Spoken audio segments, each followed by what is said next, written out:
All right. Good afternoon, everyone. Thank you for joining us today. Excited for this conversation. I love recognizing the people who have joined several different webinars. So thank you for always participating and taking time out. I always like to say I know time is precious, and this is you taking time for you, and I love that, and we don't do that enough. So thank you for joining us. We are at 12:03, so I'm going to go ahead and get us kicked off. You are joining us today for Let's Talk Puberty, Mental Health, and Raising Confident Kids in a Changing World. I am so excited for our guest speaker today, Dr. Sheryl Ziegler. She's a licensed clinical psychologist, mommy, or author. She is a mommy as well, but author of Mommy Burnout. She's a podcast host, international speaker, TEDx speaker. I know she's been traveling all over the country the last few days. She's also having, and she'll go into more detail, but a book signing this Saturday for her newest book at the Tattered Cupboard. We're so excited and honored to have you today. For those of you who don't know me, I'm Tiffany Feingold. I am the co-founder of Guiding Bright Minds. My husband and I launched Guiding Bright Minds. Gosh, I can't believe it's going on 5 years. It seems like just yesterday, but also 5 years ago, it does seem like it. And we're so excited about our organization because I am a mom of a neurodivergent child. And as I was going through this process, I was so overwhelmed and exhausted and quite honestly, perplexed and frustrated at the lack of services and resources to support parents, and so frustrated in a system and a society that isn't, overly accepting of those differences. And so when I launched Guiding Bright Minds, I first wanted to let parents know you're not alone, that there is a group of people, because you do feel like you are alone and that we're here to end this together.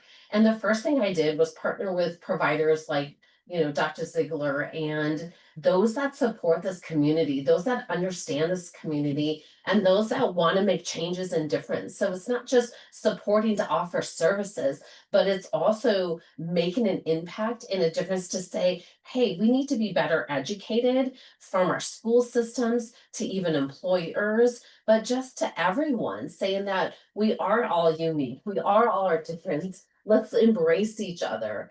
And so, if you have not been to the Guiding Bright Minds website, please go check us out, because we do have a list of providers that I personally meet with. Um, and talk about how they help this community, what they're doing. I also have a ton of different resources out there. We have events. So just posting a lot of things. And like a lot of these free parent webinars.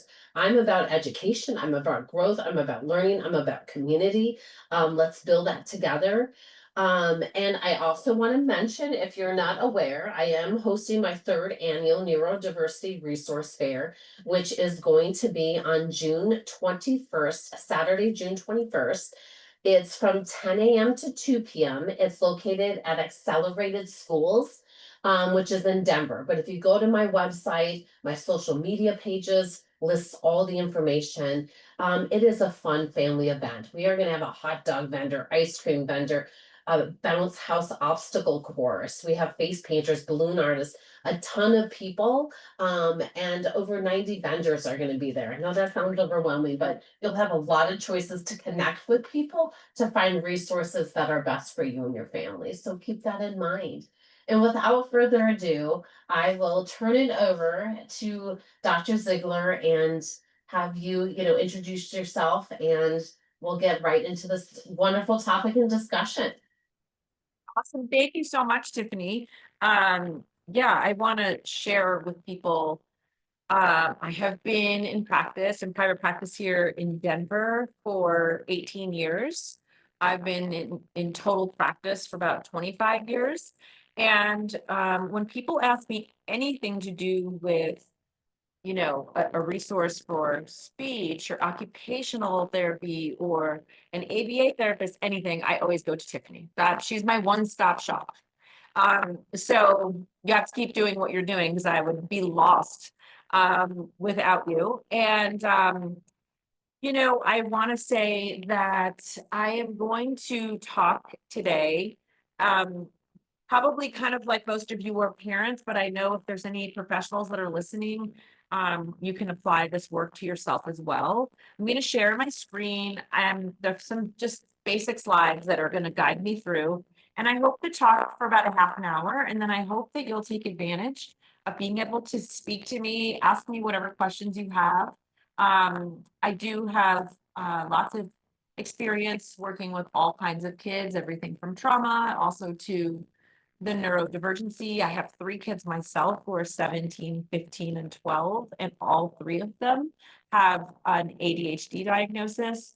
And I write in my book, I grew up with a brother who was had very severe ADHD. And so I know what it's like to grow up with someone like that. I know what it's like to raise children like this and treat children like this. So I know neurodivergency covers a lot of different topics, but ADHD is something in particular that I work with and live with too. So I'm going to share my screen.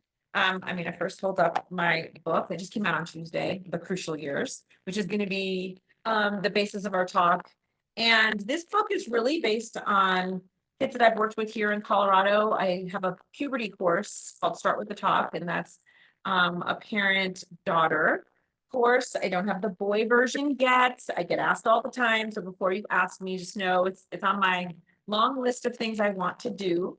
But I have been doing that class for 12 years. And then I have also just been working in the space, working with tweens for so long. Can you see my slide deck, Tiffany? Yes. Okay, perfect.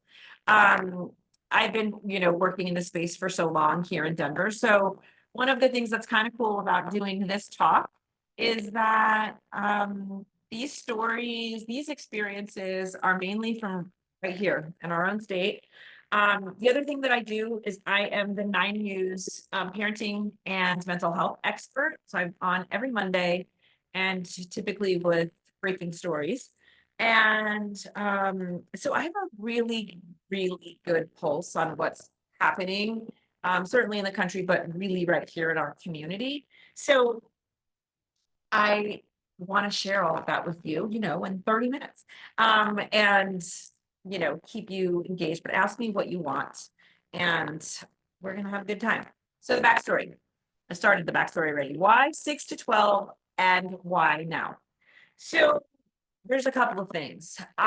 When the pandemic was happening, I saw, of course, like everyone else, all of the headlines around the youth mental health crisis, what was happening, ERs were getting flooded. I'll speak really locally, since I think we're all here in Colorado. We're all here in Colorado, right, Tiffany? Pretty much, or no? Pretty much, okay. So it was happening everywhere. There's nothing unique that was happening here per se, but ERs were overflowed. People could not get into mental health. We saw a 30% rise in kids ages 8 to 12 going to the ER for mental health crises. And so I wanted to be responsive to it. And when I thought about what to do, I was thinking about writing a book for teens because we focused a lot on teens. I thought about writing a book about anxiety because anxiety is the #1 most diagnosed mental health condition in the world. And lots and lots and lots of kids were going through peak levels of anxiety. In 1 month alone in our country, we had 1 million more prescriptions written for children to have anti-anxiety meds. We just had a lot going on. And so I started kicking things around, and nothing was just quite feeling like it was falling into place for me. And then there was a podcast that came out on the daily where they were talking to a pediatrician, and she was saying that she was seeing all of these kids that were like 7, 8, and 9 years old coming into her practice, and the parents were reporting, like, I think they're in puberty. Like, I think we're already seeing signs. And then, precocious puberty is when under the age of 8, kids are showing signs of sexual development, and then you refer them on to an endocrinologist. So she was just talking about that, and they interviewed an endocrinologist who was saying, yeah, we've been seeing puberty getting earlier, but during this pandemic, it's really been quite significant. So somebody then said to me, like, why aren't you writing about this? You are a puberty educator. You've been doing these puberty classes. And truly, I saw the same exact thing. So when I first started Start With the Talk, that was 12 years ago. I remember that it was, to me, in my mind, it was a sixth grade class. So I was like, oh, this is gonna be a sixth grade class. So I advertised it that way for the very first class that was held in Lowry. And the moms or parents would be like, can my fifth grader come? Like, I think this would be great for my fifth grader. And I was like, okay. So then I modified it to be fifth, sixth. Then at the end of that very first class, um, when I started advertising for the second one, then people were like, I think this is fourth, fifth. And I was like, gosh, this fourth feels young. So then what I did was, okay, I'll do 4, 5, 6. So I did that for a while. And then literally, I had my first parent say to me, I am bringing my fifth grade daughter, but I also have a third grade daughter, and I think she needs to be there. And I just thought, oh my gosh, this feels way too young. I can't believe we're going to do this. So I was like, are you sure? Are you okay? You know, you monitor her and the whole thing. And so when I saw her third grade daughter walk in the door, I just thought, yeah, you look like you belong here. She was clearly developing. She was tall. She was uncomfortable in her own body, that I could see that. And so when I was giving class, I realized that, wow, this is probably a fourth, fifth talk. And there might be some third graders and there might be some sixth graders, right? Because you might have early developers, you might have later, according to today's standards, developers. And so hence this trend that I saw where this really became like fourth grade is the sweet spot, but like third, fourth, fifth, third, fourth, and fifth. So before middle school. So I start writing the book. I start realizing that in addition to us not really fully recognizing earlier puberty, I also realized that we aren't really acknowledging the phase of middle childhood. And middle childhood is ages 6 to 12, where if you want to prevent mental health issues from happening in those teen years and the things that we worry about, like substance use, and we worry about, you know, friendship groups and all the things, actually need to look to see what's happening in the stage before. So some things that I wrote on here really just are the ones that pertain to kids in this age range, just highlighting some of those things. So we still see, this is on the right column, post-pandemic, right? We still see an increase in visits to the ER for kids ages 5 to 11. The Surgeon General last year issued a public health advisory that said that the state of mental health for kids has had a devastating effect and is literally a public health issue. Employee benefits show that 18% of spending is now on pediatrics, where you can see it used to be at 12%. Feelings of sadness and hopelessness has increased, and we have a massive shortage of therapists. So when you look at this all put together, I just thought we need to prevent this from happening. So I don't want to be in the category, which I do, right? I'm in my practice. People come to me not because they're feeling amazingly well. They come because they're feeling there's something wrong. So I can do that in my work because that's happened. But I think in my bigger work, what I want to do is prevent these things from happening, particularly in the teen years. And this is the sweet spot. So if you look at this is Erik Erikson's psychosocial stages of development. So for professionals on here, I'm sure you know this theory and what I'm talking about. And for parents on here, you may not have heard of this. If you took Psych 101, you probably heard about this. But this is really a theory of how children develop. And Erik Erikson was one of the first to do the whole lifetime. So our first person to do this was Freud. And Freud said at the turn of the century of the 1900s, Freud was the first one to say, I think children develop in stages. And he called this stage, 6 to 12, he called it latency. And so he really viewed it as there's not too much going on during this stage, especially in regards to sexual development. They are going to get more formal education, or they were working at the time. They were starting to contribute to households, children were, and things didn't really pick up again until adolescence. And so that's where we started. And then we've had some other theories come along.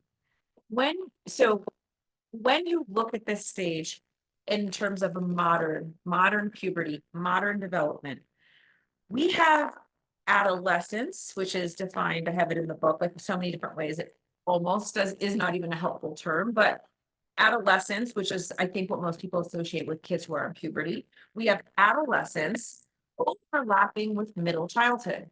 And remember, in theory, middle childhood is, a quieter time. But it is not quiet any longer for multiple reasons.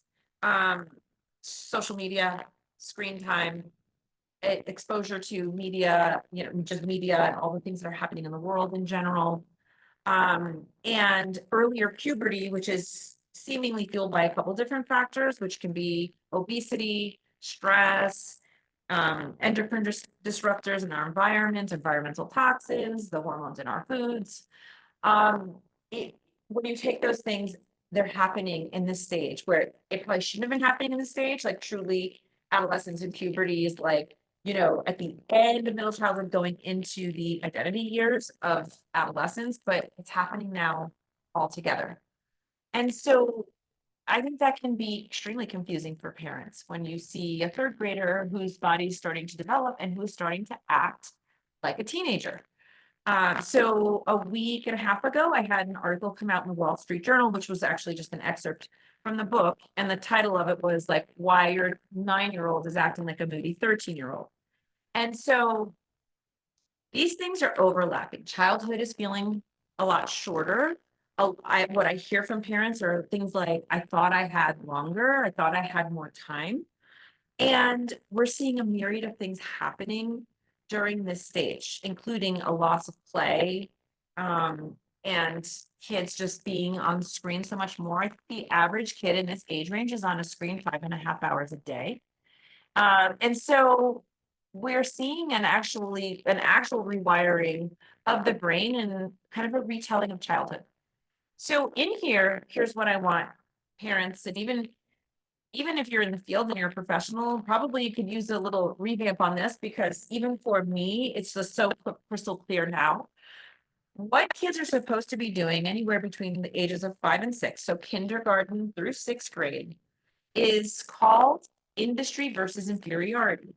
And what that means, the major question in here is like, not just how can I be good, but like, what can I be good at?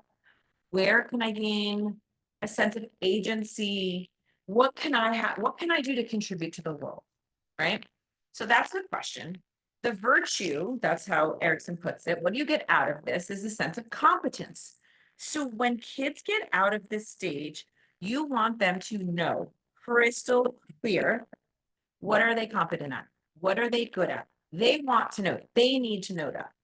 And so parents can support that. How can you support that? By allowing them to do a lot of different things, by letting them take risks, by not shielding them from things. They have to have responsibilities around the house. They have to be able to negotiate things outside of the house. They can consult with you, of course, but they need to get out there and take risks.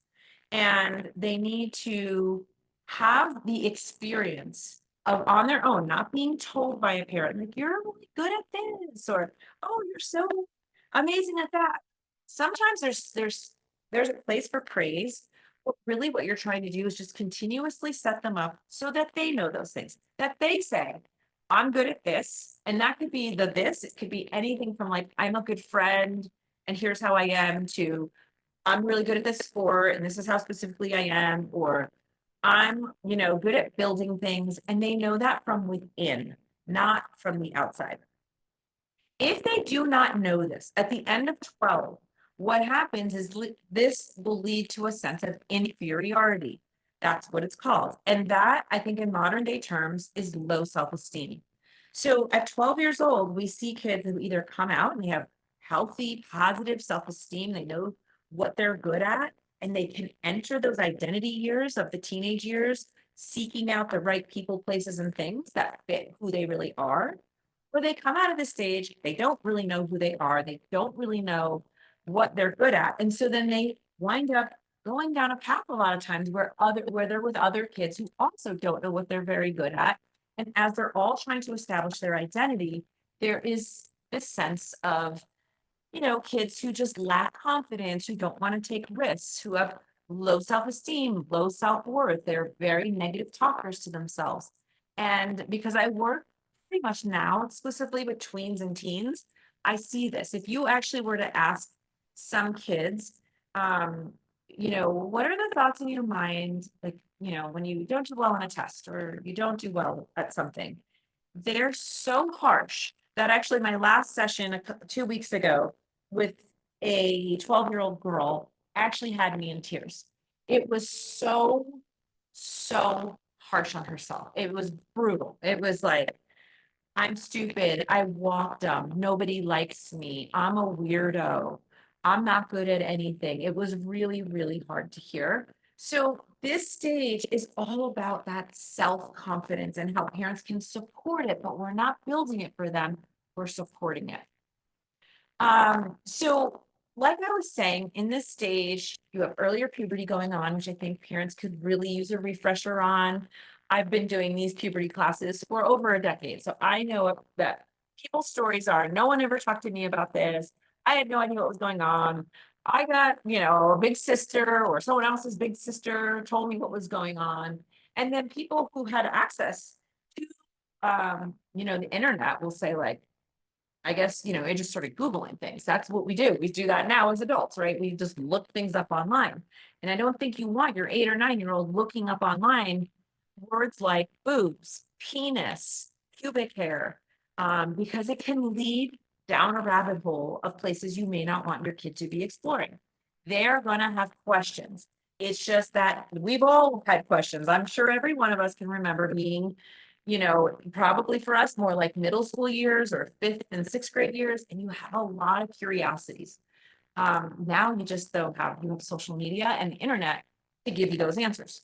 So you have earlier puberty, you have highest levels of stress among kids, highest levels of stress among parents. We have a very stressed out generation of parents raising a very stressed out generation of kids. So therefore, a reason why people call my practice very often, or pediatricians call me for consultations or for referrals, dysregulation. A whole bunch of people feeling a lot of big feelings and not knowing what to do about them, how to control them, how to make sense of a 10-year-old who, in a parent's mind, is tantruming like a 2-year-old. These are literally referrals I get every day. I screen every referral in our practice. And some of that's on purpose. I want to keep a pulse on what are people calling about? What are the ages? Average age to call for therapy is not 15, it's 8 years old. So all of these problems that we are attributing to the teenage years are absolutely starting in this phase right here before in this middle childhood years. Technology, screens, AI, social media, it feels to most parents like they just cannot keep up. They have no idea. If you know something today, by next month, there's a new level, a new version, a new update. And so parents feel, I think, pretty stressed by it. And a lot of parents eventually just kind of give up because they just feel like they can't. That the kid is always ahead of them. And my general sense about that is I do think our kids, including mine, are always going to be a step or two ahead of me. And that's with me trying. So if I'm not trying, then they're going to be like, 5 to 10 steps ahead of me. But what I do know from both my experience and the research is if your kid knows that you are at least trying, you're keeping up with updates, you have parental controls, maybe you have a monitoring system, that actually really does make a difference in the risks that they will take online. If they know essentially that you are monitoring, you understand, what Discord is, kind of stuff, pop in while they're playing video games and see what is happening on that chat. Um, it really does make a difference. The other thing that's happening during these years are school pressures, sports pressures, and social pressures. I have an entire chapter in the book on pressure. We have a really pressured society. We have programs. I have this listed in the book. It almost seems not real, but it is real. We have programs like such as Yale that has summer programming for an early start to college that admits 11-year-olds, right? So they're not even in middle school yet. And so, a rising sixth grader could go to Yale for 2 weeks and stay in a dorm and get advanced learning. And so I would say, even if you have the most brilliant kid on planet Earth and they're 11 years old, I'd still rather them be playing this summer. I'd still think that it's better for their physical, emotional, social, and mental health to be playing, to be exploring, to be creative, to be getting dirty, to be socializing with peers their own age, rather than going to some rigorous academic university setting um, that I'm not really sure for most kids actually has such great value. But this is where we are. And when I say we, I just mean as a country, we have this incredible pressure. It was interesting this morning at 6:30 in the morning. I had an interview with a radio station in New York, and he asked me a question like, he said something about like our education being so good, and maybe that's because we do put this pressure on children. And so then therefore, isn't there some positives to putting the pressure on kids? And I said, well, first of all, we're ranked like number 28 in the world in education. We do not have such a great educational system. And that was surprising to him. And then he said something about teachers. I'm like, this isn't about teachers. I love teachers. Like my best friends on planet Earth are all teachers. I absolutely love teachers. I love schools. I love it all. However, we are shortening childhood and we are trying to focus in kindergarten on things like reading and writing and math, as opposed to play and socialization and empathy, which is the foundation for everything else. Reading, writing, math will come, right? When we look at the top 3 countries in the world in terms of their educational outcome, they do not teach those things until 7 or 8. They aren't teaching them at 5 and 6. And so what we need to realize is that without empathy and EQ, your emotional quotient, your emotional intelligence, your ability to read other people, we all see what AI is doing, right? People like to just say the thing like AI is going to take over the world. I don't know that AI is going to take over the world. I think the people who know how to use AI are going to succeed. And I think that kids who are creative and are able to really understand teamwork, human beings, how to act with them, are going to be the most successful generation of kids in the future. Kids who are stuck on high academic rigor, but do not have the emotional intelligence piece, I don't know where there's a place for them, because we already have artificial intelligence and computer and software programs that can do that high rigor stuff. But it doesn't have that creativity for the human piece that human beings will have.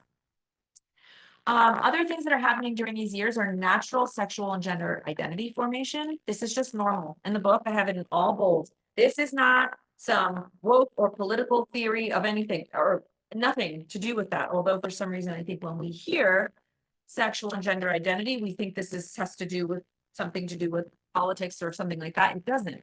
We've always had, like, again, if anybody took Psych 101, it's always a part of understanding human development. It's in human development books and classes. And so understanding what's normal at this age between 6 and 12 in terms of their sexual identity, who may they have a crush on, or be attracted to, and their gender identity, how they feel. Do I feel feminine? Do I feel masculine? Do I identify with girls, boys? That's always and still is a part of normal development. So I have an entire chapter on that. That covers all sorts of, it covers the normal development, and then it covers the spectrum of gender and sexual identity, identification and terms, and it's a really pretty in-depth chapter, and I learned a lot putting that chapter together too. And then we have body image formation in relationship with food. And because of social media and because of kids' early exposure, we have, as we probably mostly know here, if we've got a daughter, we've got 9 and 10-year-old girls going to Sephora on weekends and having birthday parties there because they're looking for beauty products. We have disordered eating starting in elementary school. We've got eating disorders on the rise for teenage girls and boys almost as strong as girls. I think that's surprising to people. Girls are still getting messages around a very specific way that their body should look and the way they should eat. And boys are getting messages that they need to be tall and muscular and strong to have worth. And so we have both. I really want to emphasize that this eating disorders is not just a girl issue right now. but a lot of stats in here that I think would surprise people on how much body image issues are also impacting boys. So we've got a generation of kids who, yeah, when you go through puberty, you're always gonna, I would say it's really normal for kids to just, oh, it's self-consciousness and, even their posture changes, they want to get small, or once they get their period, it's just this horrifying thing and who knows, and that's always been around. But now we have social media and we have it happening younger and younger. So that we've got a generation of kids that are pretty lost and confused about how to process this. And then maybe it's not happening to them, but it is happening earlier to their best friend or kid they're sitting next to in class, or their neighbor or a cousin. And it causes a lot of questions, and I want them to go to you, their parent, their caregiver, for those answers as opposed to going online. When you're in the age ranges, this age range, these are the areas where you want to focus, the social emotional areas of focus. And what's interesting is I like to say, like all of us, maybe some of you still do, when you had or have a baby and a toddler ages 0 to 5, and you go to the pediatrician, that pediatrician and you and the nurse and everything on the walls with all the information can tell you precisely what should be happening per month. They tell you the milestones. You know the milestones. There's tons of books out there around these kinds of milestones. And then we get to these years. And I will say, I like to do it as a joke. I'm like, does anybody know what's supposed to be happening between the ages of 6 and 12? And for the most part, parents will say something like, well, they're going to school, they're learning.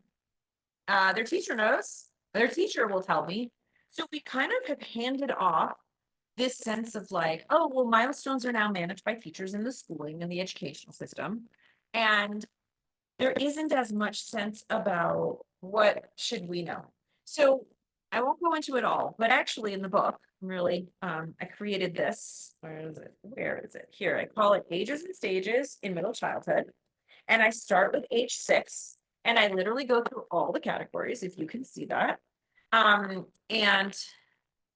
yeah, I go through all of these categories. So I go through 7, socially, emotionally. This is when kids start developing closer friendships. Your child will begin to recognize his own strengths and weaknesses and to understand how to apply social norms. So I just kind of do like a short, sometimes it's just a sentence, paragraph, just what to expect in these categories. And so I think this is really helpful because we don't talk about this. I don't even know that a pediatrician would know these things either. And I go through even attention span, right? The rule of thumb for attention span, 2 to 3 minutes times the age of the kid. So I go to eat through each thing, tell everybody, on average, what to be expecting in the categories of problem solving, self-esteem, moral development, responsibilities, meaning around the house and in their communities, how long their attention span can be expected to last, and self-expression. These are the social emotional milestones of middle childhood that most people do not know, certainly do not talk about. So if we don't know it, we can't support it as parents if we don't understand it. Yes, intuitively, some of these things you naturally do, but how to do it, when to do it, what's reasonable to expect. I think that there's such a wide spectrum of what that could look like that it's helpful to just at least have the norm. And in some areas, you might go, great, my kid's right there, feeling great. Or, wow, my kid's like advanced. They've done that. They're above that. Great. Or my kid is not doing any of this at all. Maybe I can focus on that area. And of course, in the book, I give, tips and ideas on just how to support these areas of growth. So as you are in that stage of, okay, now I'm more educated, I understand puberty sounded earlier, I understand what now to expect. I want to take a minute to just talk about parenting styles, because for anybody who's raising children with a partner, you know that oftentimes we come to the table with different parenting styles because we come to the table with different histories and backgrounds and experiences. I have a piece in my Start with the Top course that is online, and I do them in person like twice a year too. But where I have a slide there that I like to teach the kids like all the different ways families are formed. There's so many ways. And within that, there's also so many styles. So one of the things I like to just point out with this is in today's world of tons of social media, and really that being a place where people get information, there's a lot of pop kind of parenting styles, right? The helicopter, the tiger, the lawnmower, the snowplow, and most recently feels like the gentle parent. And that's, we start talking about it, and it really does impact generations of kids and how they're raised. But these parenting styles, these 4 parenting styles, it started off with 3, are ones that we've been studying since the late 1950s, early 1960s. You can rebrand them and call them what you want. This is what you need to know, and you really don't need to know too much else. I like to keep it simple, and I like people to know that there's so much research behind it. It's so clear that it's worth kind of taking a moment to understand. The very first one on the top left, authoritative. Authoritative parents generally have the healthiest, most well-adjusted kids because they have both things going on. And if there's 2 words you're going to remember, there's actually 3 words I want you to remember when it comes to parenting, and anything else you can block out. The 3 words are demandingness, warmth, and kindness. Those are the 3 things the research shows makes the difference. So high demand.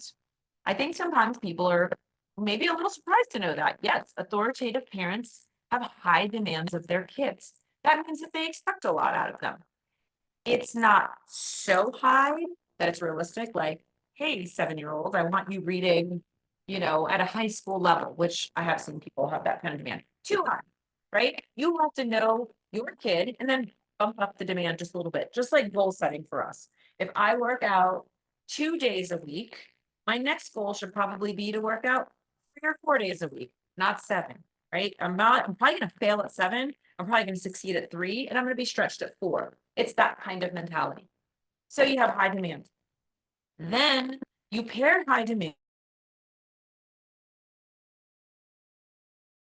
right? So my expectations are high, B's and C's. I don't want to see D's. However, the demand is for the unique situation, you have that demand, but you pair it with high warmth. Warmth is love and affection and attention. And so sometimes people get tripped up and they don't know how to do both. And when you don't know how to do both, you can become authoritative. Is high demand, low warmth. This is the I told you because I told you so. Don't ask me any questions. I'm telling you what to do and you're just going to do it. And they don't pair as much warmth with that. And I hear so many stories about why people end up this way. I think that people who are authoritarian oftentimes were raised that way. They may not know better. They don't usually mean harm. They don't want to be thought of as a dictator, but they do want to be thought of as in control. And when we're really pushed and triggered into being in control, we're generally driven by fear.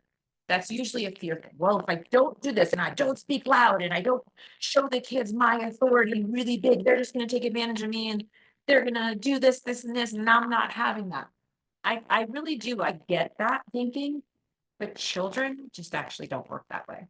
So the more authoritarian you are, kids are pretty unhappy. Kids generally will not listen to you when they're teenagers. So you can be big and scary during the 6 to 12-year-old times. And maybe they're scared of you. And so they're quieter and they won't give too much pushback. But once adolescence comes, we see that really change and they become pretty rebellious. So that's authoritarian. Don't really have the best of outcomes. Then there's permissive. Permissive parents are low demand, right? Like, oh, it's okay, you spilled that, I'll pick it up for you. Oh, you didn't do your homework, it's okay, I'll tell your teacher you're retired. Oh, you don't want to go to practice or a game today, it's all right. It's fine not to go. Obviously, once in a while, it's fine. A permissive parent has a pretty consistent pattern of doing this. So they're low on their demands, they let their kids out of things, they don't make them do chores, they don't have them, helping out around the house. And basically, they typically feel like they're their kid's servant and driver, and then they have high warmth. So they are very, very loving. They're very, very connected to their kids and they sort of live for their kids, but kids need both. So those kids don't really do well. And those kids, their outcomes generally look kind of bratty. I mean, just to put it in simple language, those are kids who are entitled, those are kids who are spoiled, and they do not do well, particularly when they get to college. If they go to college, when they have to be on their own and they have to advocate for themselves and deal with a roommate who's messy and whatever all the circumstances are, they generally don't have the skills because the demand wasn't there. And then the last category is neglectful. Hopefully nobody on this call is a neglectful parent. Of course, these kids have the worst outcomes, but this is low demand, low warmth. And we see this more so in trauma, abuse, and neglect kind of cases. So this would be a good time right now. Perfect timing. I can't believe I did it. I like to save the last 10 to 15 minutes for you to ask me any questions you have, any scenario that you have. I would be really happy to answer those for you. And this is where you can find all the things, scan that QR code if you want to follow my Substack. There's for anyone who's into Substack, I have lots of content I give out to free subscribers, and then there's like a nominal subscription, and I do bonuses. Like I just did a video right before I came on and talked about how to raise confidence in kids. So all the things. I'm really trying to provide a lot of resources for people. I have a podcast. I've got these 2 books. I've got a lot that I'm really just trying to share with parents because I really do think parents are the solution, or a strong part of the solution around this mental health crisis that we're in. Between obstacles like access and cost and lack of availability, I think parents more so than ever really do need to understand mental health challenges and how to support kids. So thanks for letting me share all of that. And now I hope we can chat. Can people see me? Yes, thank you so much. You just froze. I don't know if you froze for everyone. I can still hear you. Can you hear me okay? Are you there? Yep, I'm there. Okay, good. Thank you so much and for your expertise, and I'll watch to see if anyone has any questions. And also, where is your book signing this weekend? Oh, my book signing's at the Tattered Cover in Littleton in Aspen Grove. It starts at 6 o'clock, and I'll actually put the link in the chat. It starts at 6 o'clock. You need a ticket, but all that really means is that you either need to say, I'll buy a book, or just come in for $5 and they'll give you a gift card for the Tattered Cover. But it's going to be so fun. I'm going to be in conversation with I can't put the link in there because I can't get out of this, but I'm going to be in conversation with Sam Shocker from 9 News. She's a really great host. She's got kids this age. She's read the book cover to cover, and we're just going to make it really fun. So I hope people can join us. It's 6 to 7:15 in Littleton at the Tattered Cover at Aspen Grove. And that's 6 p.m. just to verify, or not 6 a.m. correct? Yes, okay. 6 in the evening. Not the morning. Okay.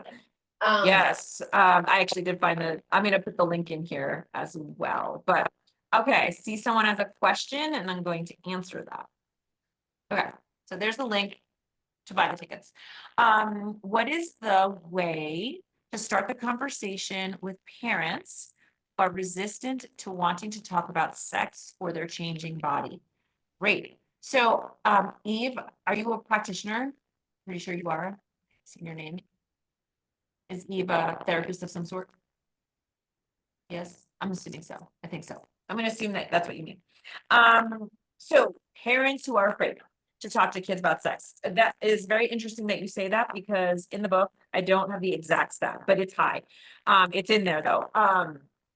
By the time kids are 18, they're still, I think it's really high. Like 40% of parents say, I've never talked to my kid about sex and I don't even plan on it. This is a topic that's really uncomfortable. And it starts with puberty. I will say, if you can't or you don't feel like you're comfortable talking about puberty and the changing body with your 9 and 10-year-olds, yeah, fast forward, you're not going to be very comfortable talking about sex or masturbation or pornography. Those things need to happen. That needs to happen around 11 or 12. And you're not going to be comfortable with doing that. And so then you're going to have a kid joining other generations of kids who don't have the information and will seek it out. I mean, they will get the answers. They will get an answer. I don't know what it's going to be. So if you are one of those parents, you are in a lot of company. That's really common. And what I would say is in the book, I actually provide scripts because I do know how uncomfortable people are. I'm gonna see if I can find it. I know it's on a right-hand side page. But what I basically say is, first of all, before sex, I mean, maybe someone on the call is a 13 or 14-year-old, and you're like, well, I think I missed that window. But in an ideal world, before even thinking you have to have the sex talk, my start with the talk class is really talking about the changing vibe. So you want to say something like, um, your body, everybody's bodies, boys and girls, they're going to change. They're going to keep growing. You're going to grow taller. You're going to grow in parts of your body, like your breasts. For boys, it's, your testicle, your scrotum is going to grow, their penis is going to grow. That's the first physical sign on average for boys.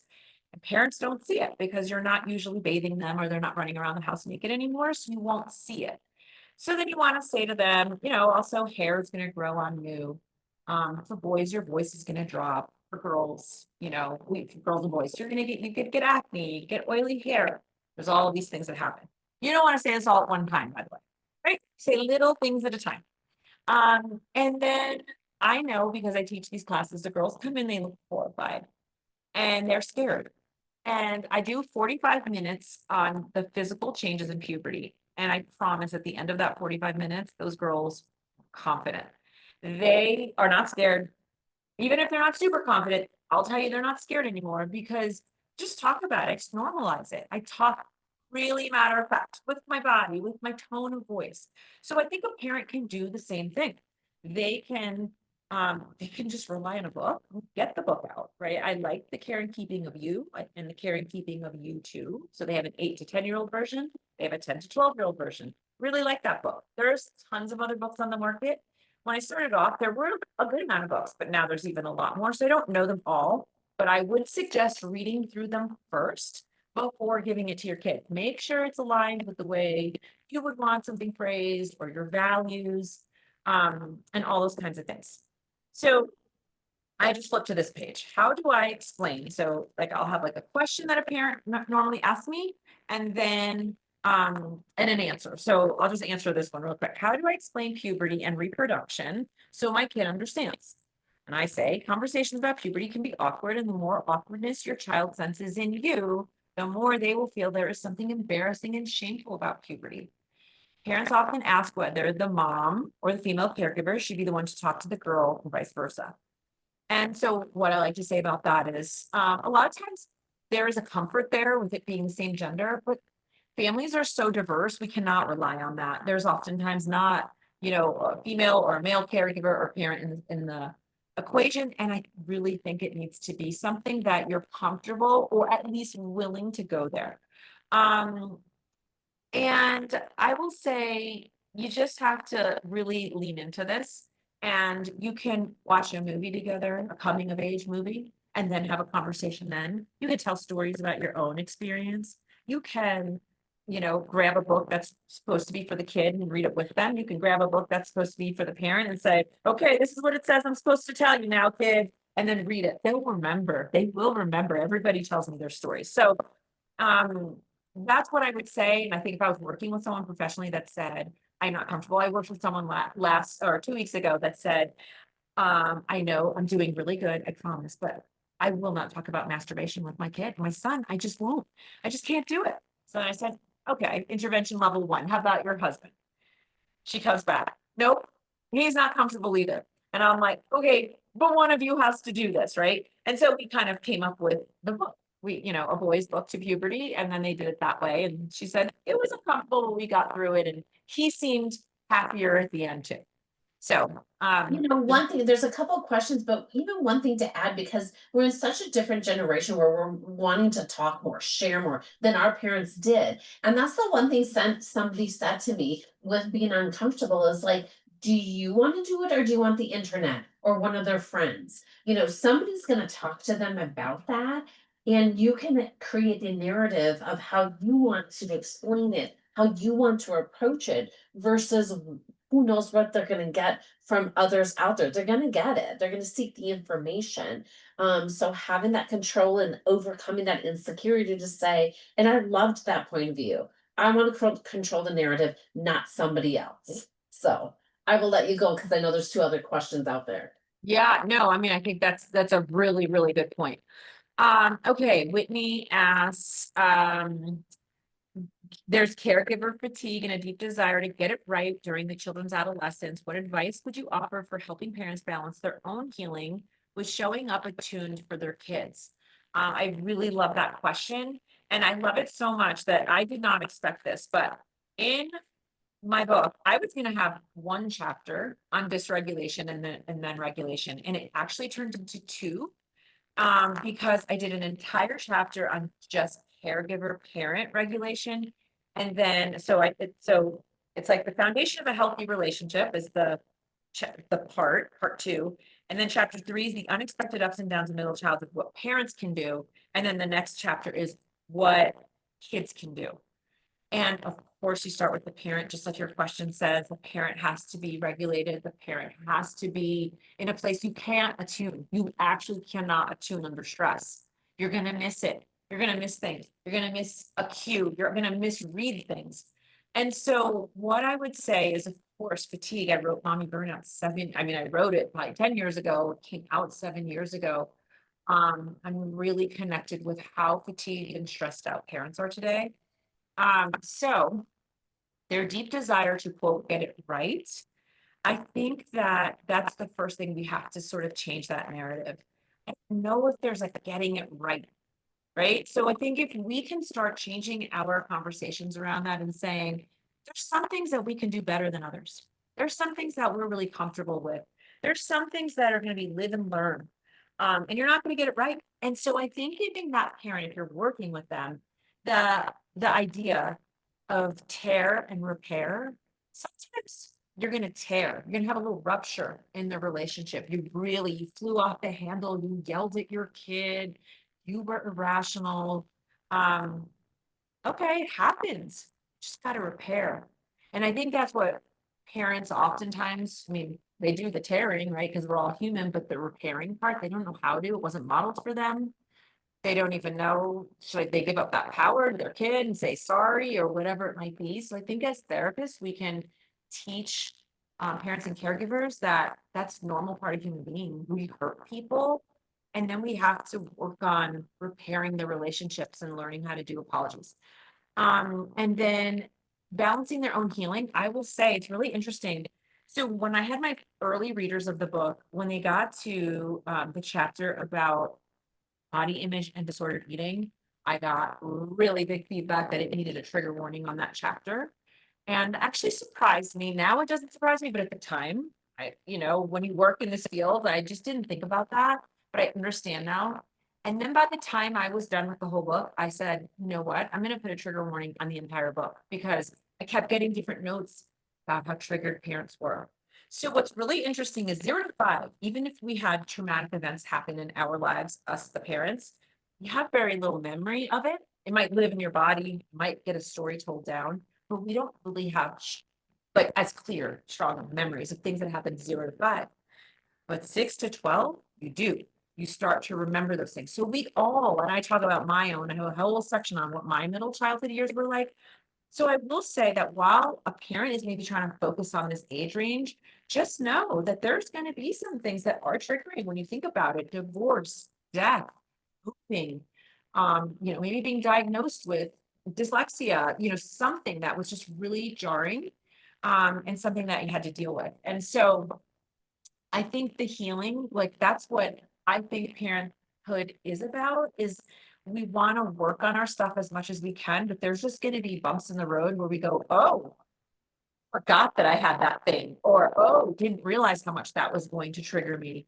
And then I just think it's incumbent on us to have the self-awareness to work on it ourselves, not necessarily with our children, but on our own so that we can best show up for our kids.